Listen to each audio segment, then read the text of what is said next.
తెలంగాణకు సాగునీటి రంగంలో తీరని ద్రోహం చేసిన అధికారులను మీ అందరికీ తెలిసి ఇప్పటికి కూడా చాలాసార్లు చెప్పాను. ఆయన తెచ్చి రాష్ట్ర ప్రభుత్వ సలహాదారులు పెట్టుకోవడండి. ఇలా పాలమూరు ఎత్తిపోతల పథకానికి అడుగడుగున అడ్డుపడ్డ వ్యక్తి, ఇలా రాయలసీమ లిఫ్ట్ ఇరిగేషన్ అక్రమంగా నిర్మించడానికి తప్పుడు అఫిడవిట్లు ఇచ్చి కోర్టులను తప్పుదో పట్టించినటువంటి వ్యక్తిని తెచ్చి రాష్ట్ర ప్రభుత్వ సలహాదారుడుగా పెట్టుకుంటాడు.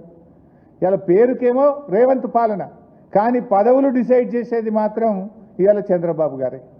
అంటే ఇలా ఇదొక్క విషయంలో కాదు, అనేక సందర్భాల్లో బాబు గారు చెప్పుడు, రేవంత్ గారు అపాయింట్మెంట్లు ఇచ్చుడు.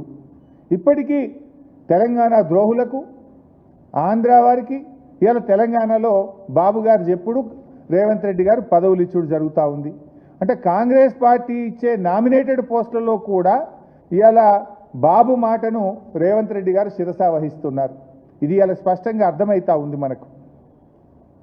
ఇప్పుడు ఈ చంద్రబాబు గారు నువ్వు విమర్శించుతావా, కేసీఆర్ గారిని విమర్శిస్తావా? ఇప్పుడు ఏదైనా పీపీటీ పెట్టిండి ఈ మధ్యలో 2 సార్లు. ఆ పీపీటీలో ఏ రకంగా ఆంధ్రప్రదేశ్ తెలంగాణకు అన్యాయం చేస్తుంది, ఏ రకంగా చంద్రబాబు నాయుడు తెలంగాణ నీటి హక్కులను కొల్లగొడుతున్నాడో చూపించాలి. కానీ ఈయన ఎంతసేపు పేగులు దిగదాకా కొట్లాడి తెలంగాణను సాధించిన కేసీఆర్ మీదనే విమర్శించే ప్రయత్నం చేస్తాడు. అవాస్తవాలను, అబద్ధాలను చెప్పే ప్రయత్నం చేస్తాడు. నీ పోరాటం ఎవరి మీద?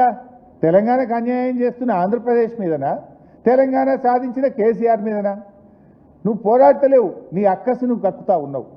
నువ్వు కేసీఆర్ గారి మీద ఉన్న అక్కసును కక్కే ప్రయత్నం చేస్తున్నావు తప్ప నిజాయితీగా తెలంగాణ నీటి ప్రయోజనాలు కాపాడడం కోసం నువ్వు ప్రయత్నం చేస్తలేదు. ఆంధ్రప్రదేశ్లోనేమో కూటమి పాలన నడుస్తూ ఉంది. తెలంగాణలో చూస్తే రేవంత్ ప్లస్ కూటమి యొక్క విషపాలన నడుస్తూ ఉంది ఇలా తెలంగాణలో. స్పష్టంగా అర్థమవుతూ ఉంది మనకు ఎవరి ఎజెండా అమలవుతుంది. ఇలా ఎవరి ఎజెండా కోసం నువ్వు ఢిల్లీకి పోయినావు. నువ్వు ఇవాళ ఆయన చెప్తుండు, మేము చాలా 4 సాధించిన అంటుండి. ఇలా నువ్వు సాధించింది ఏంది? గోదావరి బంకచెర్ల కమిటీ వేయింది, నెల లోపల కమిటీ రిపోర్ట్ ఇస్తుంది, కమిటీ రిపోర్ట్ శిరస వహిస్తా అని చెప్పి తలూపి సంతకం పెట్టి వచ్చినావు. నువ్వు చేసింది ఏమున్నది? టెలిమెట్రీ అంట. టెలిమెట్రీ కొత్తగా పెట్టేది. ఆల్రెడీ బీఆర్ఎస్ ఉన్నప్పుడే పోతిరెడ్డిపాడు ప్రాజెక్టు వరకు టెలిమెట్రీ పెట్టారు. పోతిరెడ్డిపాడు ప్రాజెక్టు తర్వాత బనకచెర్ల వరకు కూడా, బనకచెర్ల దగ్గర ఉండే 4 క్రాసింగ్లో కూడా టెలిమెట్రీ పెట్టాలని అప్పటికే బీఆర్ఎస్ ప్రభుత్వం ఫైట్ చేసింది. అనేక మీటింగుల్లో బీఆర్ఎస్ మాట్లాడింది. It's a continuous process, not a new thing. Telemetry already సగానికి పైగా ఇన్స్టాల్ అయ్యి ఉన్నాయి. రెండవది కేఆర్ఎంబి విజయవాడకు, హైదరాబాద్లో ఉన్న ఆఫీస్ విజయవాడ పంపించినావు, అంతే కదా. అది విజయం అంటాడు. అది ఆల్రెడీ మన పార్లమెంట్లో బిల్లులోనే ఉంది, ఏపీ రీఆర్గనైజేషన్ యాక్ట్ బిల్లులోనే ఉంది. అలా కొత్తగా హైదరాబాద్లోనే ఆఫీస్ విజయవాడకు తీసుకపోతే ఇది నేను విజయం సాధించిన అంటాడు రేవంత్ రెడ్డి గారు. ఎందుకంటే మీరు చూసిండ్రు ఏది, కృష్ణా నది మీద ఉన్న ప్రాజెక్టులన్నీ కేఆర్ఎంబికి అప్పచెప్తూ కూడా నిర్ణయం తీసుకున్నాడు రేవంత్ రెడ్డి గారు. రాష్ట్రం ఏర్పడ్డ తొలినాళ్లలోనే కృష్ణా నది మీద ఉన్న అన్ని ప్రాజెక్టులను కేఆర్ఎంబికి అప్పచెప్తూ నిర్ణయం తీసుకుంటే కేసీఆర్ గారు బయటకు వచ్చి గర్జించి 10 ఏళ్ళు నేను కాపాడినా నువ్వు ఎట్లా ఇస్తావు, కృష్ణా నదిలో నీటి వాటాల పంపకం తేలేదాకా, ట్రిబ్యునల్ అవార్డు వచ్చేదాకా ప్రాజెక్టులు మేము ఇయ్యమని చెప్పి బీఆర్ఎస్ పార్టీ ప్రాజెక్టులను ఇవ్వకుండా 10 ఏళ్ళు మన యాజమాయిషిలో ఉంచుకుంది. వీళ్ళు రాగానే పోయిన వాళ్ళ సంతకం పెట్టినరు, నెల లోపల అన్ని ప్రాజెక్టులు అప్పచెప్తామని వచ్చిండ్రు.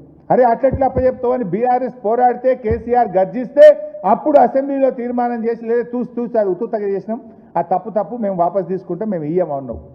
ఆనాడు ప్రాజెక్టులు అప్పచెప్పేసినావు. ఇంతకుమించి నువ్వు చేసిందేంది?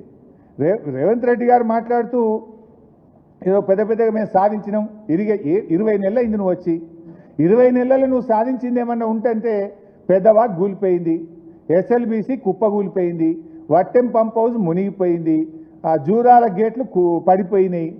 యానను ఒక చెరువు కడితివా, ఒక చెక్ డ్యామ్ కడితివా, 1 ఎకరానికి నీళ్ళు ఇస్తావా? ఏంది నువ్వు చేసింది? ఇంకా ఉల్టా బాబు గారికి గురుదక్షిణ కింద కృష్ణానదిలో 500 టీఎంసీలు చాలు అంటావు. నువ్వెవరు 500 టీఎంసీ చాలని చెప్పడానికి?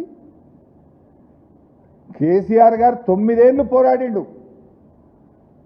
రాష్ట్రం ఏర్పడ్డ 42 రోజుల్లోనే కేంద్ర ప్రభుత్వం దగ్గరికి వెళ్ళి కృష్ణా నది మీద సెక్షన్ 3 కింద ట్రిబ్యునల్ వేయండి, మాకు 763 టీఎంసీల నీళ్లు రావాలి అని పోరాడిండు, సుప్రీంకోర్టుకు పోయిండు, ప్రధానమంత్రిని కలిసిండు, కాలుకు బలపం కట్టకుండా తిరిగి సెక్షన్ 3ని కేసీఆర్ సాధించిండు. ఆ సెక్షన్ 3 మీద వాదనలు జరుగుతున్నాయి. ఇంకొక 6 నెలలు అయితే ట్రిబ్యునల్ అవార్డు వస్తుంది. 5-6 నెలల అవార్డు వస్తే మనకు 700-800 టీఎంసీల నీళ్ళు వస్తాయి. ఒకవైపు అంత మంచి వాదనలు మన ఇరిగేషన్ డిపార్ట్మెంట్ వినిపిస్తుంటే రేవంత్ రెడ్డి గారు 500 చాలంటాడు, ఉత్తమ్ కుమార్ రెడ్డి గారు 575 చాలంటాడు. ఒకవైపు డిపార్ట్మెంట్ 763 అడిగితే ముఖ్యమంత్రి 500 చాలంటాడు, నీళ్ల మంత్రి 575 చాలంటాడు. ఇది మీ అవగాహన రహిత్యం, మీకు చిత్తశుద్ధి లేదు అని చూపించేటువంటి దానికి నిదర్శనం. మేము ఇవాళ దాదాపు 17,25,000 ఎకరాలకు కొత్త ఆయకట్టు తెచ్చాం. 9 ఏళ్ళు కొత్త సంసారమైనా, 2 ఏళ్ళు కరోనా వచ్చినా 17,24,000 ఎకరాలకు బీఆర్ఎస్ ప్రభుత్వం కొత్త ఆయకట్టు తెచ్చింది. 30 లక్షల ఎకరాలకు పైగా స్థిరీకరణ చేశాం. దాదాపు 48 లక్షల ఎకరాలకు బీఆర్ఎస్ ఆయకట్టు తెచ్చింది. నువ్వు చేసింది ఏంది నాయన? ప్రాజెక్టులు కూలిపోవుడు, సొరంగం కూలిపోవుడు, తెగిపోవుడు తప్ప నువ్వు చేసింది ఏమైనా ఉన్నదా? ఒక్క ఎకరానికైనా నీళ్ళు ఇచ్చినావా? 20 నెలలు అయింది నువ్వు తెచ్చి, నీ ప్రభుత్వం వచ్చి. కేసీఆర్ను తిట్టుడు తప్ప 9 నెలల్లో తెలంగాణ సాగునీటి రంగంలో కాంగ్రెస్ పార్టీ సాధించిన ప్రగతి గుండు సున్నా. ఏమున్నా నోటి తీట తప్ప నీటి వాటా సాధించాలనేటువంటి చిత్తశుద్ధి కాంగ్రెస్ ప్రభుత్వానికి లేదు. ఎంతసేపు కేసీఆర్నో బీఆర్ఎస్ ప్రభుత్వాన్ని తిట్టాలనే నోటి తీటనే మీకు. ఏడ నీటి వాటా సాధించిండ్రు? ఏడ మీరు ఒక ప్రాజెక్టుకు అనుమతి సాధించిండ్రు? ఎంతసేపు బురద రాజకీయాలే తప్ప.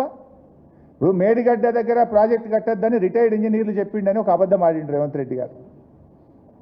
ఆ రిటైర్డ్ ఇంజనీర్లను ఆయన అబద్ధాలు చెప్పేందుకు వాడుకునే ప్రయత్నం చేసిండు. కనీసం వాళ్ళని అడుగు, వాళ్ళ ఎక్స్పర్ట్స్ రాష్ట్రం కోసం ఎంతో కష్టపడ్డారు. గోదావరి బంకచెర్ల ప్రాజెక్టు మీద రిటైర్డ్ ఇంజనీర్ల అభిప్రాయాలు అడుగు. నిపుణులు ఉన్నారు, అనుభవజ్ఞులు ఉన్నారు. నువ్వు ఎవరిని అడగకుండా పోతావు? అంత స్పష్టంగా కేంద్ర ప్రభుత్వ సంస్థలు CWC, KRMB, GRMB, Polavaram project authority, environment department ఆ డిపిఆర్ను తిరస్కరిస్తూ ఉంటే నువ్వెందుకు పోతున్నావు మీటింగ్కు? ఉరికి పరిగెత్తి కమిటీలు ఎందుకు వేస్తున్నావు? కమిటీల నిర్ణయాన్ని ఎందుకు శిరసావహిస్తా అంటున్నావు? Is it not betrayal? ఇది రాష్ట్ర ద్రోహం కాదా? ఎన్ని కొరడా దెబ్బలు కొట్టాలని నేను అడుగుతా ఉన్నా. ఈ ద్రోహానికి పాల్పడ్డందుకు నిన్ను ఎన్ని కొరడా దెబ్బలు కొట్టినా తక్కువే మిస్టర్ రేవంత్ రెడ్డి.